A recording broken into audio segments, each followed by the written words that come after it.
ஒரு காலத்தில் பசுமையான காட்டின் மையத்தில் பஃபி என்ற மகிழ்ச்சியான பாண்டாவும் பாலி என்ற பேசும் கிளியும் வசித்து வந்தன. பஃபி அவரது அழகான தோற்றம் மற்றும் மென்மையான இயல்புக்காக அறியப்பட்டார். அதே நேரத்தில் பாலி தனது வண்ணமயமான இறகுகள் மற்றும் அவர் கேட்கும் எந்த ஒலியையும் பிரதிபலிக்கும் திறனுக்காக பிரபலமானார். பஃபியும் பாலியும் சிறந்த நண்பர்களாக இருந்தனர். அவர்கள் தங்கள் நாட்களை காடுகளை ஆராய்வதிலும் விளையாடுவதிலும் கதைகளை பகிர்ந்து கொள்வதிலும் கழித்தனர். அவர்கள் மூங்கில் தளிர்கள் மீது முணுமுணுத்துக் கொண்டிருந்த போது அவர்கள் உதவிக்காக தொலைதூர அலறல் கேட்டது. ஆர்வத்துடன் அவர்கள் ஒலியை பின்தொடர்ந்து ஆழமான குழியில் சிக்கியிருந்த முயல்களின் குடும்பத்தை கண்டுபிடித்தனர். முயல்கள் தற்செயலாக விழுந்துவிட்டன. வெளியேற வழியை கண்டுபிடிக்க முடியவில்லை.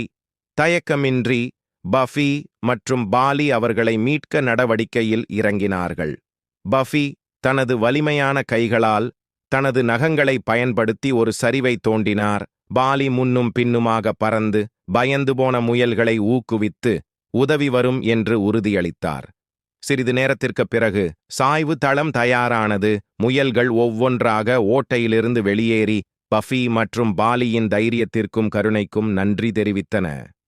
விலங்குகள் வெற்றிகரமாக மீட்கப்பட்டதை கொண்டாடும்போது காடு ஆரவாரத்துடனும் கைத்தட்டலுடனும் எதிரொலித்தது.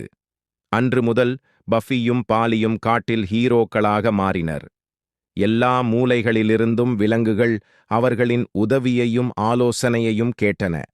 அது தொலைந்து போன அணிலாக இருந்தாலும் சரி, சிக்கித் தவிக்கும் பறவையாக இருந்தாலும் சரி, பஃபியும் பாலியும் எப்போதும் உதவிக்கரம் நீட்டவோ அல்லது கேட்கும் காதுகளாகவோ இருக்கும். காலப்போக்கில் பஃபிக்கும் பாலிக்கும் இடையிலான பிணைப்பு மேலும் வலுவடைந்தது.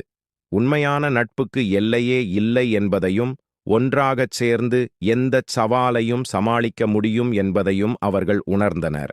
அதனால் பசுமையான காடுகளின் இதயத்தில் பஃபி, பாண்டா மற்றும் பாலிகிளியின் சாகசங்கள் தொடர்ந்தன.